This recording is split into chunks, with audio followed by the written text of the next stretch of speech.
A last-minute change to the NFL COVID protocols is a head-scratcher for Baker Mayfield, and he has a point.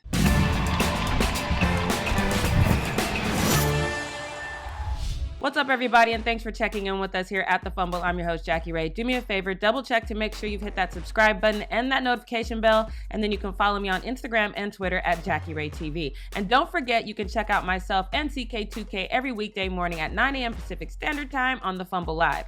Now, I am not a Baker Mayfield fan, but when you're right, you're right. And Baker Mayfield is spot on with this one. Much like the NBA, the NFL is starting to have a COVID problem.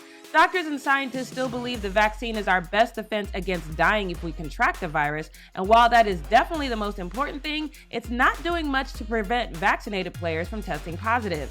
And the Browns are no exception. Baker Mayfield tested positive earlier this week, then so did Case Keenum, potentially leaving the team without a quarterback for this weekend's game against the Raiders. But those aren't the only players for the Browns who have tested positive. 4 more defenders and even coach Kevin Stefanski was away from Thursday's practice after testing positive as well.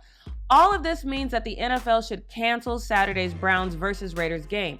It's the only logical thing to do based on the league's protocols. Unless, of course, the NFL thinks these protocols are more like a pirate's code and they're just more like guidelines, because the NFL is not sticking to the code.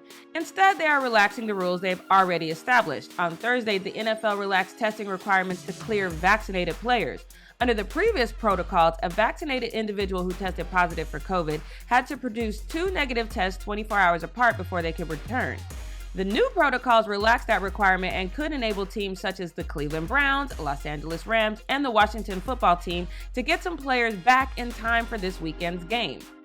Now, sure, they did go back to some of their old ways, like only remote or outdoor meetings, eliminating in-person meals, and no outside visitors while the team is traveling.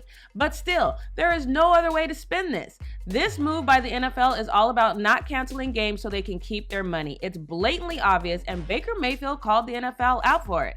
He tweeted, "NFL, make up your damn mind on protocols, showing up and making only 3 teams test, all so you can keep the games as scheduled to make money. Actually caring about player safety would mean delaying the game with this continuing at the rate it is. But to say you won't test vaccinated players if they don't have symptoms, then pull this randomly, doesn't make any sense to me. Tell me if this makes sense. No test this morning, then let our team gather for practice, then show up after practice to test them.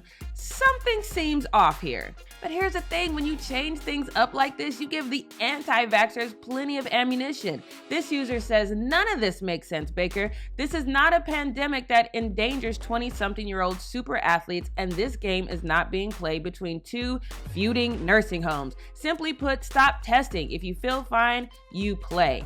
None of that is true. This does affect the young, the old, the healthy, the not healthy, but the only way people are not going to develop these crazy theories is if you don't act like there's a conspiracy and you have some consistency. But this is not a fake pandemic conspiracy. This is the league making things up as they go along to avoid losing money.